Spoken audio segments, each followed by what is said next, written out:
Democracia, pluralismo, compromiso. Presenta Actualidad Central. Discusión abierta.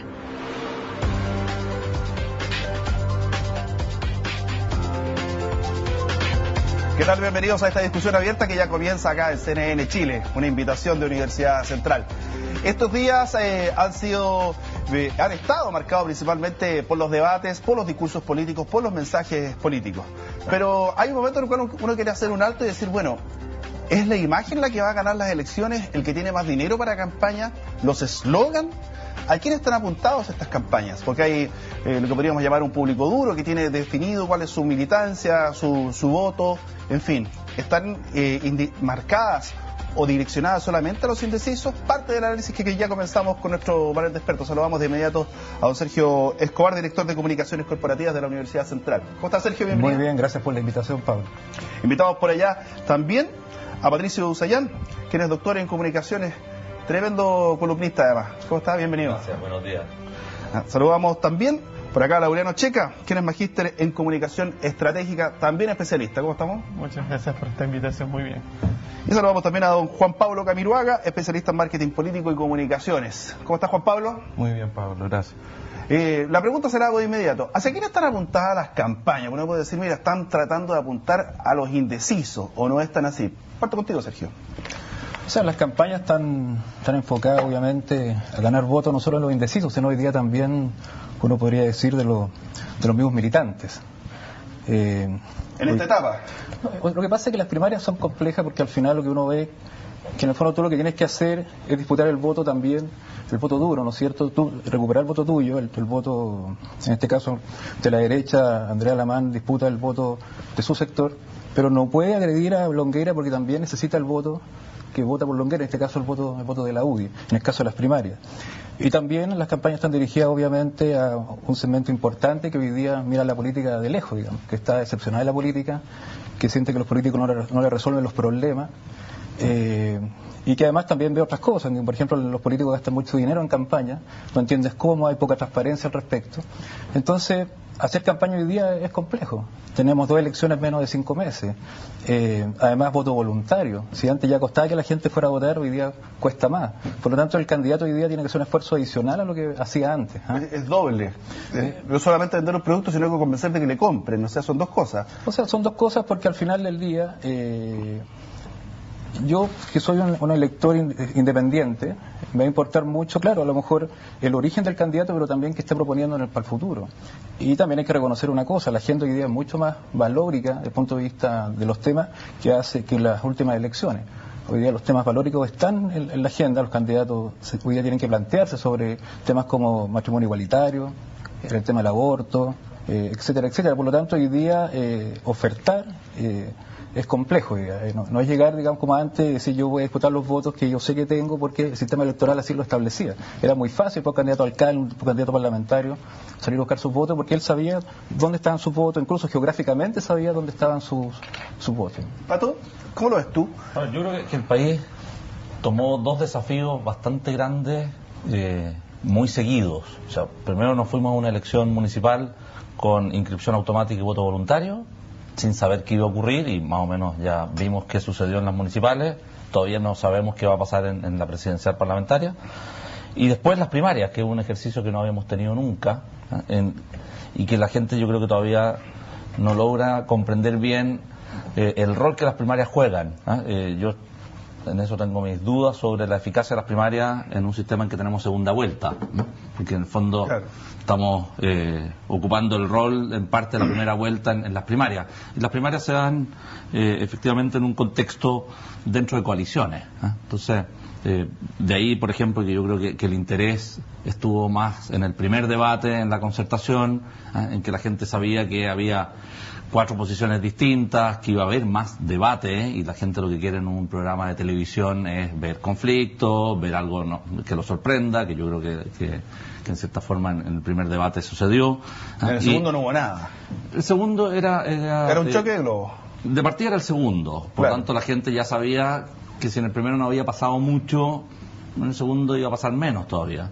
Y las posiciones de ambos candidatos, estando en el gobierno además, Era obvio que iban a ser mucho más similares, por tanto que no iba a haber ningún conflicto, como sí pudimos ver en la parte final del debate de la concertación. Además, entre comillas, es más difícil en el periodo, o sea, lo que dura un programa, trabajar con 2 que trabajar con 4. Para mí es más difícil, sí, porque tienes que darle más tiempo, se pone un poquito más laxo. Laureano, ¿cómo lo ves tú también?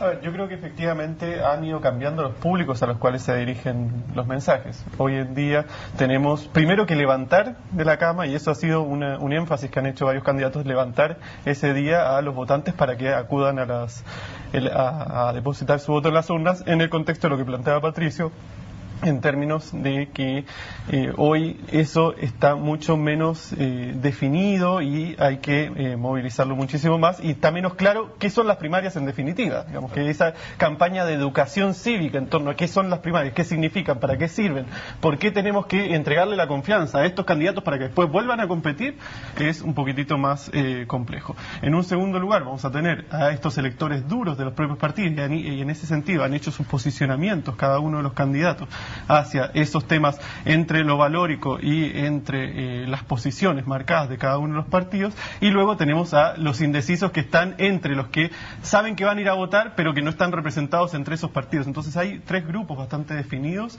a los cuales cada uno de ellos requiere su propio mensaje a ser elaborado por los candidatos. Juan Pablo. Mira, la verdad es que creo que hoy día nosotros en la política tenemos que ver quién es el electorado que está cautivo, ¿no es cierto?, dentro de los partidos políticos que va a votar en la primaria, que son los que realmente le interesa la política, y por otro lado tenemos que ver a quién está dirigida la campaña, ¿no es cierto?, a quienes tenemos que convencer, a quienes tenemos que motivar para que pueda ir a votar en estas primarias. En ese sentido, la candidatura de Andrea Alamán, ¿no es cierto?, con la incorporación de Luciano Cruzcoque, hace nichos, empiezan a buscar en distintos nichos de electorado que esté interesado en poder ir a votar. Que ese tipo de incorporaciones gravite, porque si bien es cierto Luciano está muy bien en las encuestas, yo no veo que oye, ya que está Cruzcoque con él, voy a votar por él, no lo veo así. Por eso yo creo que hoy día se está nichando mucho, o sea, estamos buscando en distintos segmentos públicos que realmente se motive y le interese la política. Tenemos un público que es interesado, que son los partidos políticos que están sí o sí. Por eso hay que buscar en nuevos segmentos, en nuevos nichos públicos que se interesen en la política, y por eso la incorporación de nuevas figuras a los distintos comandos, como en el caso de Andrea Alamán, Luciano Cruzcoque. Sergio, lo que pasa es que como te veo ahí con tus apuntes, dije, algo tiene que decir. No, comentar que el tema de las primarias, en el caso de la concertación, hay una cultura de primaria. La concertación ha definido sus candidatos a presidente a través de primaria por mucho tiempo, por lo tanto, el electorado duro de la concertación, por decirlo de alguna manera, que también hay que reconocer que cada vez también es menos, digamos, está más acostumbrada a esta dinámica de las primarias. Y el caso de la derecha no es así. Por lo tanto, la derecha tiene que construir el estado de ánimo de la gente que vota por derecha para que vayan a la urna. Y el segundo comentario es que el que lleve más electores a votar, ya sea las en este caso la nueva mayoría o la alianza, el que lleve más volumen de personas a votar, de alguna manera va a ir instalando la imagen de triunfo. ¿El hecho de que sea más incierto no es más atractivo? Pero, Pablo, en el caso de Renovación Nacional, es el único partido, ¿no es cierto?, que legalmente está con primaria. Sí, pero se refiere a la cultura de primaria en términos históricos. Pero la cultura de elecciones es el único partido también que elige su directiva con elecciones internas, un militante, un voto. O sea, la cultura de tener elecciones... de primaria presidencial.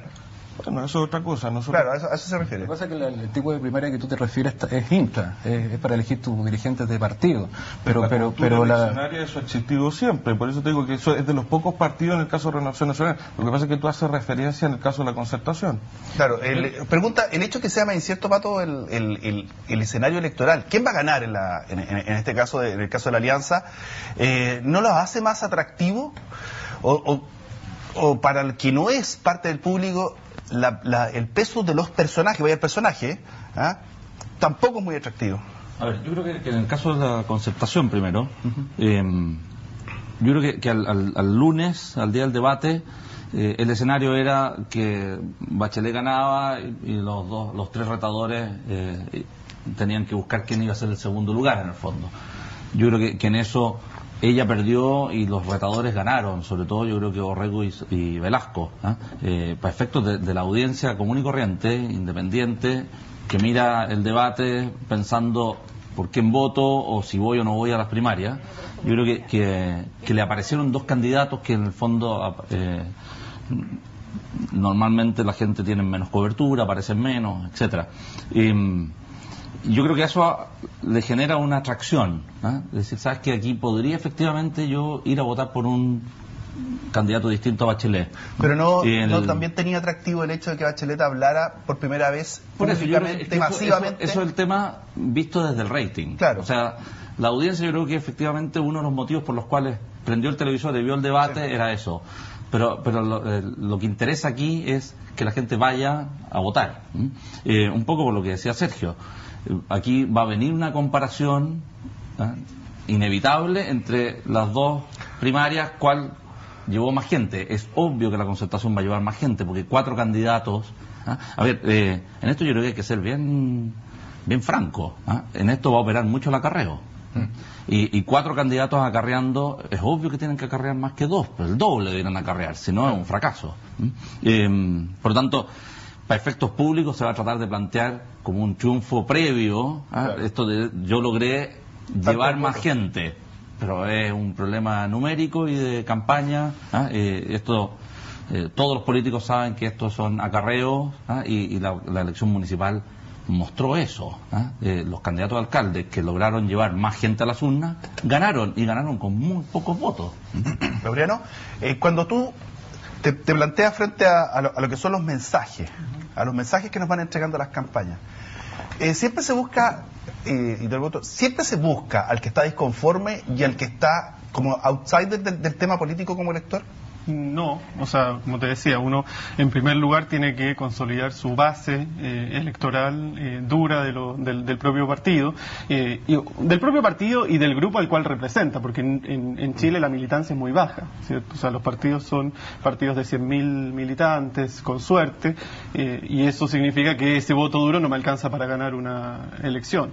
Yo discrepo un poco de la suma matemática, porque eso fue un poco la operación que hizo Pablo Longueira. Dijo, bueno, resulta que acá tuvimos 12 puntos y lo dividimos por 2, eran 6 puntos, mientras que el otro día tuvieron 18, pero eran 4, entonces... Humorada respecto está bien, pero es que yo creo que el tema matemático de decir, bueno, porque van a ser más 4 candidatos, van a tener más posibilidades de acarreo, es cierto en el sentido de representar a los partidos políticos, pero no al electorado más amplio, en términos de que se supone que, y en eso creo yo que quedó mucho más claro en el debate de la nueva mayoría, que fijaron las posiciones mucho mejor. Yo no sé si perdió Bachelet en términos de que se diversificó el voto de la nueva mayoría, pero también uno podría decir, también puede haber perdido la derecha, porque esos 2 candidatos o 3 candidatos que estaban desdibujados fijaron posiciones. ¿Y qué es lo que hace Alaman? Alaman sale a decir, por favor, señores de la democracia cristiana, vengan a votar por mí. ¿Qué hace Longueira? Dice, bueno, vamos a abrirnos al centro social. Y ese centro social que eventualmente podría venir a ser copado por los otros 3 candidatos de la Concertación, tal vez no por Gómez, que se tiró un poquitito más a la derecha, pero por Velasco y por Orrego, a la izquierda, perdón, por Velasco y por Orrego, que se ponen en el centro y que empiezan a disputar ese supuesto centro social. Hagamos un ejercicio didáctico, mira, porque estaba recién pensando, hablamos de 12 puntos, 24 puntos, 23 puntos. Vamos a aclaremos la cosa. El People Meter, que lo maneja la empresa Time Bop, está en Antofagasta, Temuco, Concepción, Quinta y Santiago. Y tiene la representación de aproximadamente 6,5 millones de chilenos. Por lo tanto, lo que se hace es una proyección. ¿Cuántos medidores de cajitas de People Meter hay? Hay 570, 600 aproximadamente. Cada punto de rating hogar refleja 60.000 hogares. Entonces, ese es el ejercicio, perdón, 15.000 hogares. Y se estima que hay entre 3,5 y 4 personas viendo el televisor, pero después se saca el rating persona. ¿Cuál es el que vale aquí? El rating persona. Eso para que lo entendamos, pero no está presente en todo Chile y es una proyección. Sí, no, pero a ver, uno puede discutir si la muestra está bien hecha, si está mal hecha, no, es la que manda. Es la que manda. Es la misma en todos los escenarios. No, voy para que la gente entienda la envergadura de lo que estamos hablando. Y lo otro, que delante lo comentábamos fuera de cámara, porque había una nota por ahí que decía que el momento de pic más alto, por ejemplo, el debate del día jueves, fue el momento que se estaba discutiendo el acuerdo de vida en pareja. Uno tiene que sacar dos cuentas. Primero, ver qué estaban transmitiendo los otros canales, porque pueden haber estado en tanda y por lo tanto se produce. Claro, hay un traspaso y tú puedes sacarlo en el computador al tiro de qué canal se te fueron para allá. ¿Quiénes se te fueron?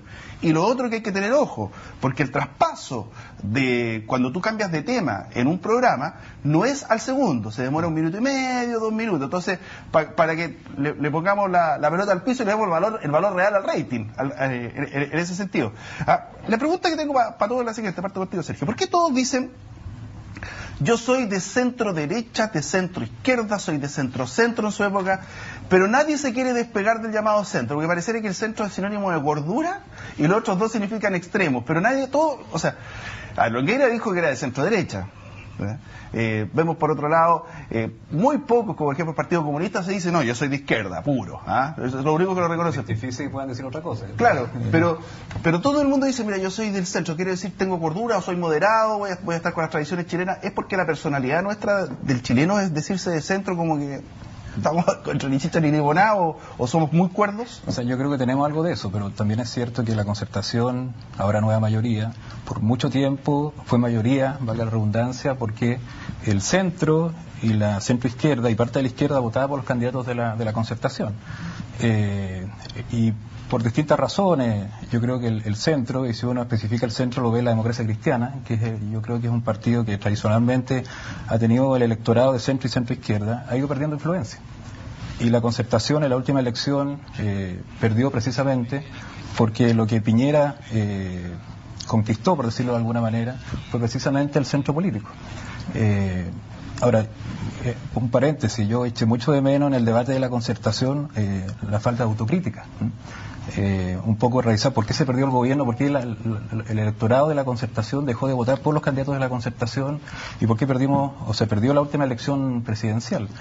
Y claramente esto indica que quien gana el centro, de alguna manera gana la elección. Ahora, yo creo que no hay un solo centro, hay distintos centros. A mí me gustaría, por ejemplo, que me explicaran qué es lo que significa el centro social, que habla Longueira, que por lo menos a mí me llamó la atención. Entonces, hay una discusión por el centro, y en ese contexto yo siento que a Alamán le sale más natural hablar del centro político, porque todo entiende que es un candidato que representa una derecha más liberal, donde además él se ha expresado a través de su vida política en temas de manera más liberal, por lo tanto yo creo que le sale más natural. No hacia Longueira, que todos sabemos que representa un partido que es de derecha, en algunos casos hasta de extrema derecha, muy vinculado a lo que fue la dictadura. Por lo tanto, el desafío es ganar el centro.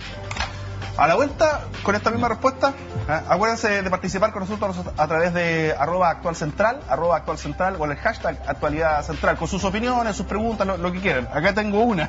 Vivian Grossman dice: ¿alguno de ustedes cree que el que salga presidente vaya a cumplir aunque sea el 30% de sus promesas y ofertones? Eso dice Vivian. Y Gonzalo Andrés Rojas nos dice: las campañas políticas deben ser más creativas y más audaces. Ahí está parte de lo que están diciendo. Ya volvemos acá, en Actualidad Central.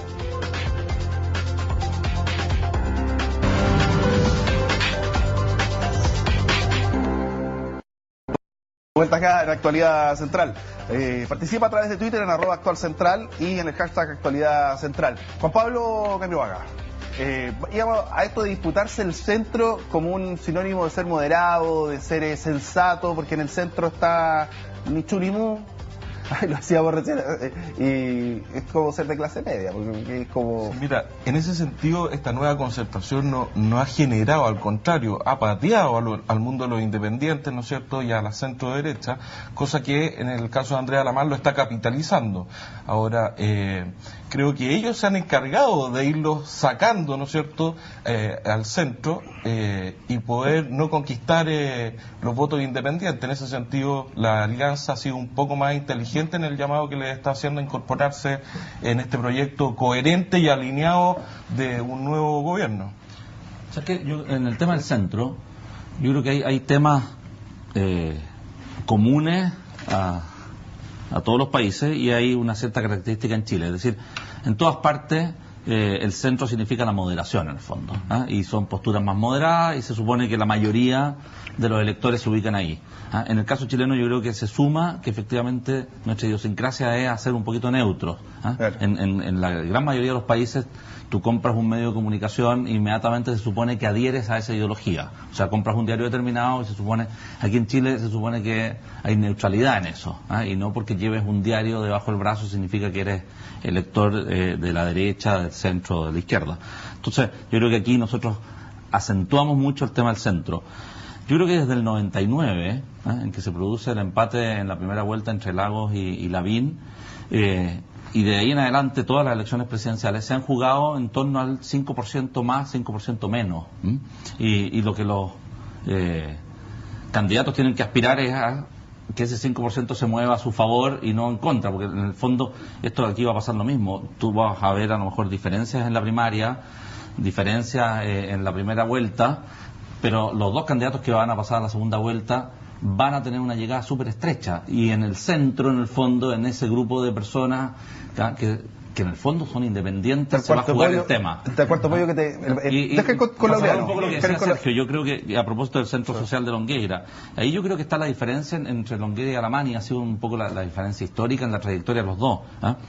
Alamán siempre ha buscado el centro político, en el sentido de desplazar el discurso tradicional de la derecha hacia el centro, y la trayectoria de Longueira siempre ha sido llevar el discurso de la derecha a sectores más populares que no normalmente o históricamente no votaban por la derecha. Entonces, y de ahí que su trayectoria sea en los campamentos, en sectores poblacionales, en sectores populares, etcétera. Y eso yo creo que cuando él habla del centro social es que está apuntando a seguir convenciendo a sectores sociales que tradicionalmente no son electores de derecha de las bondades de la idea de la derecha. Voy con Laureano, después contigo, Sergio. Laureano, ¿centro significa en definición? No, yo creo que yo estoy más cerca de lo que planteaba Sergio en términos de cuál es el centro, porque en realidad tú en política vas a tener ejes estructurantes, que se los vamos a llamar clivajes, y esos pueden tener que ver con el rol del Estado, si vamos a hacer más libre mercado o más participación del Estado, pueden tener que ver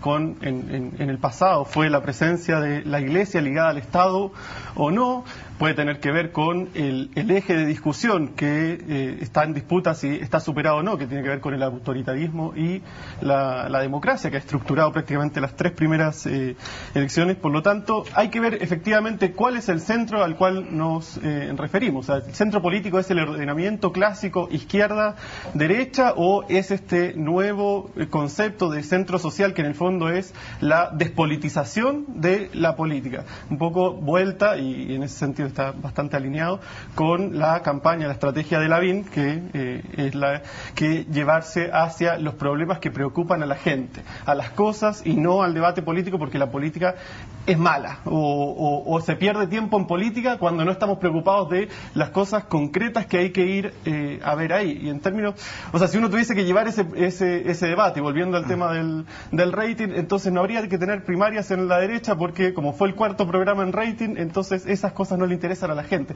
Es un poco complejo este argumento de empezar a dar vuelta y sacar la valoración de las cosas hacia las cosas concretas en sí, cuando en realidad hay una discusión política, hay una discusión de modelo. En las primarias se veía la discusión respecto de, bueno, ¿qué es lo que vamos a hacer, por ejemplo, con las AFP?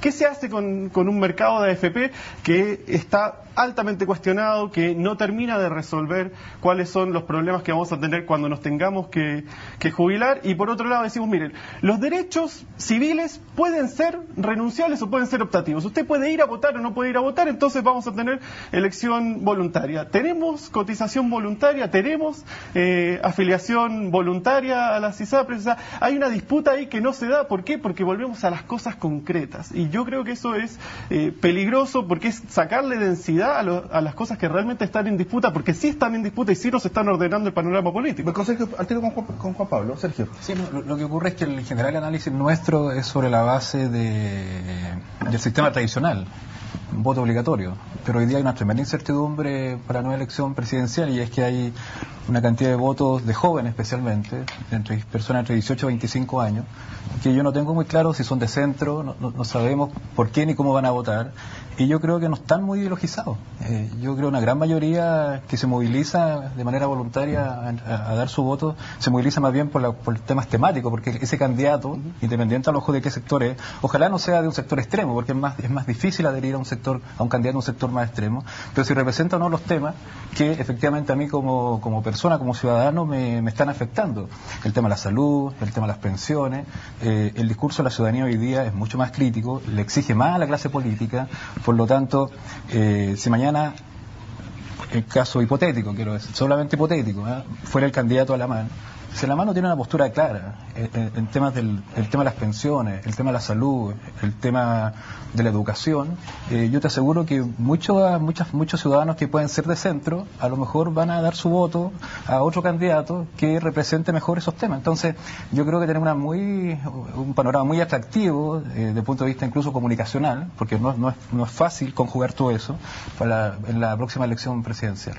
Mira, voy a caer en deuda contigo. Voy a hacer la pausa. Ya, mira, me dice Carmen Borbarán, los debates sirven para ver quiénes tienen piel de oveja y en su centro el lobo. Y Fernando Puente dice, referido a los debates, tocan siempre los mismos temas con preguntas estudiadas, parecen comerciales. Y Vivian Gromas dice, siempre me tiran las preguntas antes de la tanda. Contéstenme mi pregunta, esa que decía, si le creen, ya el 30% se debe cumplir. Ya, pues, a la vuelta te la vamos a contestar todavía. Ya volvemos.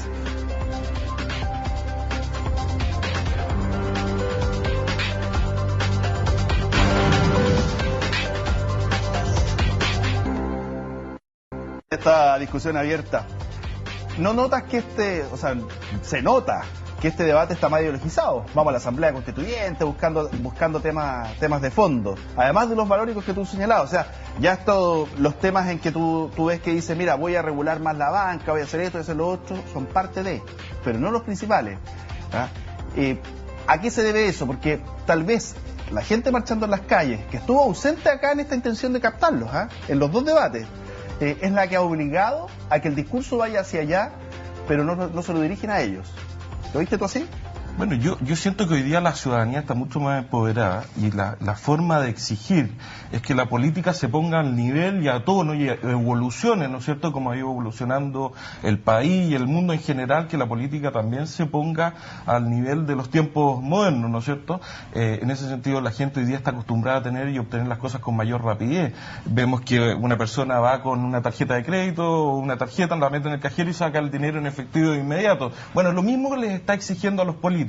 En ese sentido, entrar en los temas de contenido y ver soluciones más a corto plazo y no tan a largo plazo en las distintas temáticas, yo creo que es importante, y ahí es donde está el desafío, ¿no es cierto?, de las distintas candidaturas, de poder tener cosas concretas y propuestas concretas a corto y mediano plazo. ¿Va a llegar algún momento en que vamos a ver un debate como tal, en el sentido de decir, no, pero tú dijiste que esto, lo otro? Yo creo que sí. A ver, yo creo que aquí está pasando lo siguiente, y un poco lo que decía Sergio, aquí en noviembre vamos a saber frente a qué escenario real estamos, o sea, si la gente efectivamente va a concurrir a votar o no, en qué porcentaje lo va a hacer, y cómo lo va a ser una cosa casi secundaria después. Yo creo que aquí estamos enfrentados a un cambio, que no sabemos bien cómo lo va a tomar la ciudadanía, pero que está obligando a los políticos. Yo disiento en el tema de la crítica a la política. Yo creo que afortunadamente en los dos debates lo que vimos fue una valoración de la actividad política. Incluso en las críticas de Velasco a las malas prácticas, porque lo que está valorando es una cierta forma de hacer política. Entonces, y yo creo que eso es bueno y es clave en una democracia, atraer a los ciudadanos a que vuelvan a valorar la actividad política como tal. ¿Qué ocurre después? Que la gente lo que la desencanta es, por un lado, las peleas entre los políticos por temas solo de intereses particulares. O sea, yo creo que cuando te centras mucho, por ejemplo, en el sistema de elegir, podemos discutir si el binominal es mejor o peor, pero cuando todo está centrado ahí, la gente dice, bueno, pero ese es un tema que le interesa a ellos. Pero además, date cuenta de una cosa, la velocidad con que se está tratando de aprobar y dejar establecido mediante ley la campaña de las primarias. Eso, y cuando ha habido temas, como por ejemplo el del lobby, que lleva 6-7 años en el Congreso, la misma Longueira lo puso en el tema de los y el tema de las farmacias, o sea, de los fármacos, que además va contra todo sentido común que finalmente una persona no pueda cambiar por un medicamento genérico. Pero a lo o sea, que es... ocurren cosas que la gente dice, ¿sabes que no quiero más con por esta eso, gente? y ahí quedan las promesas incumplidas. Claro.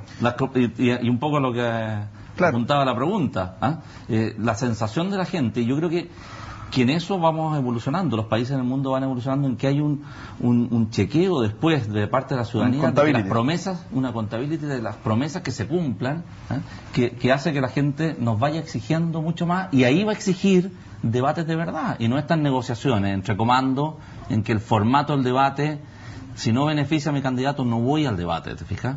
Vamos a llegar a un sistema como el americano, en el cual los 3 formatos están predefinidos y estás obligado a ir. O sea, si no, va a estar tu asiento ahí vacío y los periodistas van a partir por decir no quiso venir. Vaya, parece como la guerra. No, dos comentarios en base a lo que decía Patricio. Lo primero es que los debates, no tienen mucho sentido desde el punto de vista que efectivamente en el caso de la nueva mayoría, la presidenta Bachelet va presidenta porque es tradición en Chile llamar a los expresidentes presidente. Ella en el fondo necesita los votos de Velasco, Orrego y de Gómez. Por lo tanto, claro, que no debe ser mucho, pero todo suma, digamos. Por lo tanto, desde el punto de vista del debate, ella va a hacer todo lo posible por tratar de que esos votos no se vayan. Y desde ese punto de vista, a propósito de las promesas, hay que tener cuidado con las expectativas. O sea, Piñera ha sido muy castigado con la cantidad de expectativas que él generó cuando asumió el gobierno. Y sin embargo, la gente le pasó la cuenta. Entonces también yo tengo la impresión que el candidato hoy día se está midiendo en relación a qué cosas son posibles y qué cosas no, y qué cosas dependen del Congreso, porque mientras no se termine con el binominal, un presidente puede prometer muchas cosas, pero si el Congreso no está de acuerdo con él, no es resorte de él. A propósito de eso mismo, que efectivamente uno ve las expectativas generadas por Piñera en la campaña, la sanción de la gente cuando no veía resultados, baja y ahora empieza a subir cuando pasados los 4 años efectivamente empieza a mostrar resultados. Por lo tanto se van cumpliendo las expectativas y la gente empieza a adherir de nuevo. Bueno, ahora podríamos decir de que podría pasarse como publicidad o como compromiso de publicidad engañosa a los debates. ¿En qué sentido?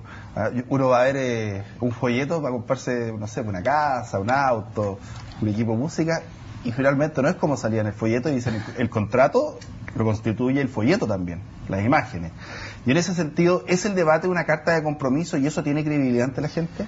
A ver, no es un compromiso firmado, pero para eso están los programas, para eso están los debates, para eso están los discursos presidenciales una vez que asumen en el gobierno, donde se va dando cuenta de qué es lo que se hizo, qué es lo que no se hizo. Es un discurso, o sea, digamos que es una estrategia también argumental, porque en el fondo presentamos todos los resultados y decimos que estamos fantásticos, pero básicamente se supone que todo eso constituye, es parte del mecanismo de rendición de cuentas que finalmente después se va a ver plasmado en el apoyo a los pactos en las elecciones parlamentarias, el apoyo a los presidentes o a quien han señalado como su sucesor. Y tiene que ver con lo que planteaba la telespectadora, en términos de cómo podemos hacer para garantizar un cumplimiento.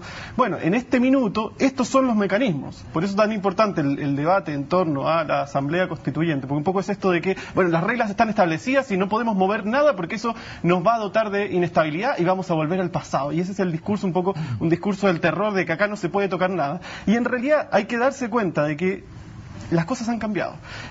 Estamos frente a un escenario donde el sistema político no está abordando ciertos problemas y por eso se empiezan a aumentar las movilizaciones. Todos esos intereses, esas inquietudes que no están siendo canalizadas por el sistema político, se te desbordan, se te van por afuera. Entonces, está bien, hoy estamos en esto y las reglas no nos lo permiten. ¿Cuánto nos falta para aún que se vayan todos? Y no quiero establecer una estrategia del terror ahora con eso, pero efectivamente el sistema político hoy no está logrando contener las demandas de la ciudadanía y nos estamos enfrascando en que, bueno, las reglas nos dicen esto, por lo tanto nosotros no tenemos reglas para poder cambiarlas. Siento yo que nos lleva a la inmovilidad eso. Juan Pablo y querido panel, ¿cuánto influye en la evaluación más allá del contenido? Quiero dejar el contenido de lado. Cuando tú ves que, por ejemplo, el candidato está nervioso, caso de Pablo Longueira, que se vio sumamente nervioso, que no mira a cámara, la posición que tiene dentro del mismo set, sabemos nosotros que siempre lo que está a la derecha que tiene más importancia, y todo ese tipo de factores, te diría, de estéticos y de actuación en general. ¿Cuánto influye? Mira, la verdad es que no es fácil en ningún minuto, dado la presión que tienen los candidatos, estar frente a las cámaras, ¿no es cierto?, a un público y tratar de convencer con contenido y con un montón de otras cosas al electorado que quieren conquistar a través del debate, ¿no es cierto? Ahora, el tema, no somos gringos todavía, por decirlo de alguna manera. No estamos votando por si tiene mejor pinta, si anda mejor vestido. Yo creo que en ese sentido el electorado chileno es bastante inteligente y se fija más en los contenidos que en la parte pero eso física. Es contradictorio, porque si fuera así, bastaría con que publicaras los programas de gobierno y los contenidos. Pero tú puedes decir, pero no somos la gringos. Forma de expresarlo. No, pero a lo mejor no somos gringos en el sentido de que no evaluamos aquello, ¿ya? Que no lo evaluamos. Pero el público percibe un mensaje, aunque esté con termómetro o sin termómetro. Y te explico una cosa, de hecho la publicidad hoy día, toda acá en Chile, se mide a través de neuromarketing y neurociencia. Así es. Con sensores en el cerebro, con la vista de la pupila, todo eso. Y de hecho, bueno, llama la atención que de hecho ningún comando ocupa ese tipo de técnicas, de tecnología. Entonces, pero finalmente el mensaje es completo. ¿Ah? El mensaje es completo. Integrar, sí, de todas maneras, comparto eso. Sin duda que hace un todo, ¿no es cierto? La visión, la forma de plantear los candidatos, cómo se paran, la prestancia. Todos queremos tener un presidente con prestancia que sea capaz de enfrentar bien las cámaras, ¿no es cierto? Hablar de corrido, como dicen, y que tenga un discurso coherente. ¿Cuál es el más buen mozo de todos los candidatos? Bueno, no hay dirigida a mí esa pregunta. Yo creo que había que preguntarle a las mujeres. En ese sentido, Alamán tiene mucho más arrastre en el segmento femenino que Longueira, por tanto. Yo creo que el tema, efectivamente, tú tienes razón, esto se juega en las percepciones, ¿eh? Claro. O sea, la forma en que la gente percibe el discurso más que lo que escucha textual, ¿eh? y comprende. Pero a su vez el debate también es parte de un contexto, o sea, claro, uno no puede centrar la campaña en el debate, que es un momento, una noche, en un contexto de, no sé, 60 días, 90 días. Es de las pocas oportunidades que uno puede verlos integralmente, ¿no? Lo que pasa es que también hay otro, o sea, claro, es lo que dice Patricio, 5 minutos en televisión no definen mucho, pero sí está esta idea de cómo yo voy como candidato instalando la imagen de triunfo. Y claramente eso tiene que ver con que si soy capaz de poner temas en la agenda y claramente en el caso de la Concertación hay un candidato que logra eso o candidata. En el caso de la derecha yo creo que eso es un poquito más, no se ve tan claramente. Segundo, quien aparece rodeado de gente, etcétera, etcétera. Entonces yo creo que el tema de la televisión le suma a otros aspectos que son relevantes desde el punto de vista que la gente siempre está mirando esas señales, digamos. Eso es muy cierto, el efecto de la señal ganadora, ¿no es cierto? El que va ganando, generalmente la gente se adhiere y se suma a ese tipo de campañas que van ganando. A ver, pregunta para cada uno. ¿Qué candidato lo sorprendió mal y por qué? ¿Mal? Sí. Bachelet. ¿Por qué? A ver, yo creo que ella en el minuto final dijo que lo que le ofrecía a la ciudadanía era experiencia y liderazgo. Y yo creo que en el debate lo que habría uno esperado de una persona que ya estuvo 4 años, que ya tenía una campaña presidencial en el cuerpo, es que esa experiencia marcara una diferencia con los otros 3. Y yo creo que fue más débil que Orrego y que Velasco, ¿eh? en la exposición de su idea. Y que Gómez tenía menos que arriesgar, entonces eso te daba una ventaja adicional. ¿Qué te sorprendió mal y por qué? Comparto ahí con Patricio y la verdad es que Bachelet yo creo que fue el tono negativo. Todos esperábamos más de una expresidenta de la República, da lo mismo del sector que seamos, ¿no es cierto?, pero esperábamos mucho más de ella. Y por otro lado yo insisto en el tema contenido. Ella en el tema contenido se dio vuelta varias veces. Vimos en el programa de Julián Effelbein en el Canal 7 un discurso totalmente distinto con respecto al tema de los homosexuales al que ella explicó en el debate. Por lo tanto desilusionó y yo creo que en parte de su electorado ocurrió lo mismo. ¿Laureano? En el escenario del debate yo te diría que Pablo Longueira, en términos de el aplomo, o sea, porque se supone que esta es una instancia hiper preparada, entonces el aplomo que mostró para efectos del debate, cómo en algún momento entró en aprietos con ciertas preguntas que le hacen los periodistas, cómo Alamán se le rió al lado cuando se sintió acorralado. Yo creo que ese tipo de cosas le jugaron en contra. Yo creo que ninguno de los candidatos despuntó mayormente, sirvió para que cada uno marcara las posiciones, dijera a qué electorado le estoy hablando, pero en términos del debate como producto televisivo yo te diría que de los 6 candidatos, al que le jugó más en contra, para mí es a Pablo Longueira en esa comparación con Andrés Arman. Sergio. Yo comparto, yo creo que Longueira, porque yo lo vi con mucha improvisación. Y yo tengo la sensación que uno espera de un candidato presidencial preparación, contenido, respuestas claras, y él se ve improvisando, se ve que es un candidato de última hora. Y eso se nota, al final del día se nota, porque las preguntas son preguntas, el otro candidato también pone sus argumentos, y yo creo que eso al final, si eso no lo mejora, bueno, se vio en los resultados que se hicieron en el debate, donde Alamán le saca una buena ventaja, digamos. Yo creo que Longueira ha sido el más débil hasta ahora, efectivamente. Aquí Pablo, existe mucho de morbo también, esto es como el festival de Viña, claro, queremos tener, ¿no es cierto?, al plato para que se lo coma el monstruo, y en ese sentido aquí en los debates lo mismo, lo que queremos ver es que corra sangre a lo mejor, ¿no es cierto? Y en ese sentido desilusionaron los debates, que yo en lo personal creo que no es un formato de debate propiamente tal, es un foro. Es un foro donde ellos exponen, ¿no es cierto?, contenido y las distintas temáticas que abarcan en la campaña. Ahora, eso es responsabilidad también de los medios de comunicación que plantean el formato de alguna manera, porque el formato, ahí yo no estoy de acuerdo, porque el formato se negocia con los comandos, y un poco los medios quedan sujetos a que los protagonistas vengan o no, porque si no les gusta el formato y no vienen, te liquidaron el programa. Bueno, en ese sentido le hicieron un favor, y no sé si favor o no, a la candidatura de Bachelet, porque en el fondo ella es donde se sentía cómoda, y yo creo que ahí fue parte de la negociación. A mí me hubiera gustado ver el formato del jueves de la Alianza de pie aplicado en el día lunes. ¿Pero qué diferencia te habría traído? Mucho. Eso? Por algo, en Estados Unidos está definido un debate de pie, un debate sentado, porque es distinta la situación física. Te ves mucho más nervioso en uno de pie, es inevitable. Pero entonces, ¿por qué no fueron capaces de negociar el debate sentado? Porque si en el fondo esas son, o sea, si estamos hablando de que esto es un foro, que está todo maqueteado y que cada uno tiene que imponer su... son más jóvenes, se pueden mantener. Pero de otra manera, los comandos establecen un debate y un canal le ofrece cobertura. O sea, queda en eso. Hacemos una pausa y estamos de vuelta en esta discusión abierta de Actualidad Central.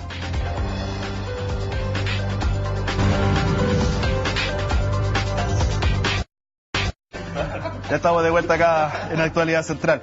Oye, ¿le puede responder a alguien a Vivian Grossman, que es una amiga nuestra, si alguien le creyó más del 30% a los candidatos de lo que ofrecían, los ofertones? Que levante la mano. ¿Viste? Bien, ahí está la respuesta. A ver, yo creo que el tema aquí, un poco lo que hemos venido hablando, en noviembre vamos a ver qué contenido efectivamente motivan a la gente a ir a votar, y por cuáles escogen, y qué estilo de campaña. En esto que se discutía que si Longueira había estado más nervioso o menos nervioso o improvisaba más, yo creo que lo que vimos fueron 6 estilos distintos de presentar ideas. Y la gente va a escoger, y no sabemos quiénes son los que... A lo mejor la gente va a decir, ¿sabes qué? Prefiero a un señor que lo vi natural, que no estaba tan entrenado, que no venía saliendo del coaching, y presentó las ideas como aparece siempre. Listo, a lo mejor es lo que el elector... Yo creo que eso es lo que tenemos abierto por delante, que los electores nos van a sorprender, o van a sorprender a los políticos, a los candidatos en noviembre. ¿Quién ganó en este debate? ¿O lo sorprendió porque lo hizo mejor de lo esperado? Como que ya sé que me van a responder quién ganó, así que, pero ¿quién sorprendió de buena manera? Yo creo que en el caso de la nueva mayoría hay un tema por el segundo lugar. O sea, si Velasco le gana a Orrego, es una señal. Primero, una señal de que efectivamente los independientes en este país se están movilizando. Su llamado a ser independiente. Le gana un militante porque le gana un militante de un partido que tiene concejales y tiene alcalde, que tiene una base operativa muy fuerte, que es como la democracia cristiana. Y también la señal de que la democracia cristiana está perdiendo influencia de manera... ha venido perdiendo influencia de manera sostenida. Por lo tanto, yo creo que ahí hay un tema. Y yo, a mí, Alamán en lo particular, creo que, según la encuesta que nosotros hacemos, por ejemplo, con Radio Cooperativa, Imaginación, la encuesta dice claramente que Alamán fue el ganador del debate, digamos, en este caso. En el caso de mostrar experiencia, cercanía, seriedad. Y eso es una señal, digamos. Gabriel, ¿quién te sorprendió positivamente? Yo diría que para mí el que ganó en términos de nuevo, del producto televisivo, principalmente yo diría que Salaman, porque logra marcar la distancia con su contendor, porque esta es una competencia inmediata. O sea, ¿No te sorprendió Velasco?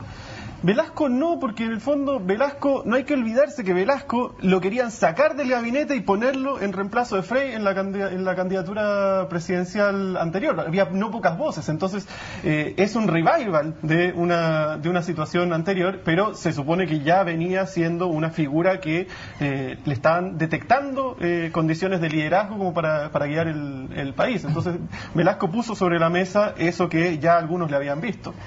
Juan Pablo, positivamente, ¿qué te sorprendió? De todas maneras, Andrea Alamán creo que mostró prestancia y estatura, dominando todos los temas, se manejó muy bien, llegó tranquilo, fue un discurso con contenido y la verdad es que creo que tiene la estatura para poder ser un gran presidente.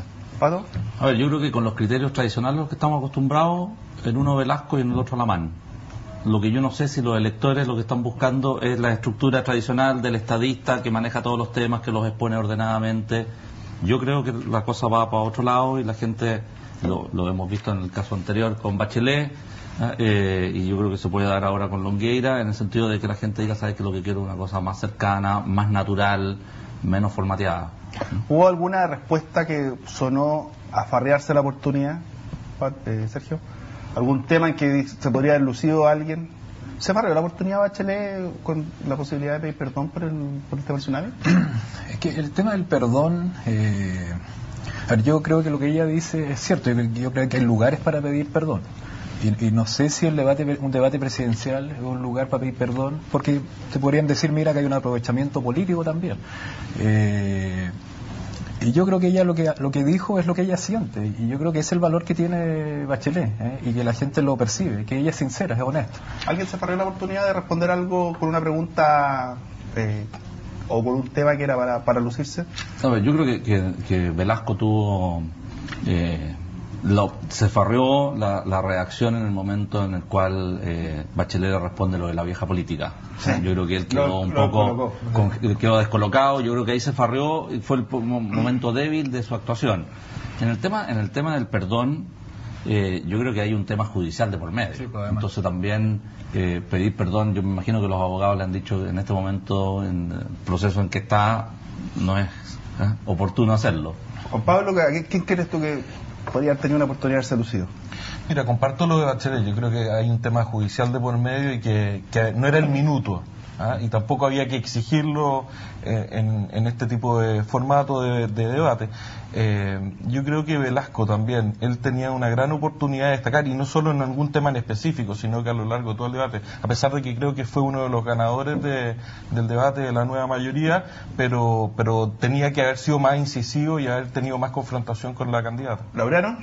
O sea, si es por hacer el bono chico, digamos, sí, el sacar la ganancia, yo diría que los tres candidatos de la Concertación podrían haber atrincado a Michelle Bachelet por el tema del 27F. Y me quedo con las declaraciones de Gómez posterior al debate, donde dice, efectivamente, nosotros no vamos a sacar partido chico de esa situación, pero que comunicacionalmente habría sido súper rentable tratar de arrinconarla con eso como contracandidato. Por supuesto, no es bueno para el pacto, pero sí para el candidato. 20 segundos, cámara 4 tuya, Pato, lo que tú quieras. A ver, yo creo que lo interesante de esta semana fue el rating. O sea, yo creo que es alentador saber que la ciudadanía prende la televisión y ve debates, porque las señales que hemos tenido hasta el momento es que la gente se estaba alejando de la política. Yo creo que el tema de las primarias está despertando un cierto interés. No sé si se va a traducir en que vayan a votar.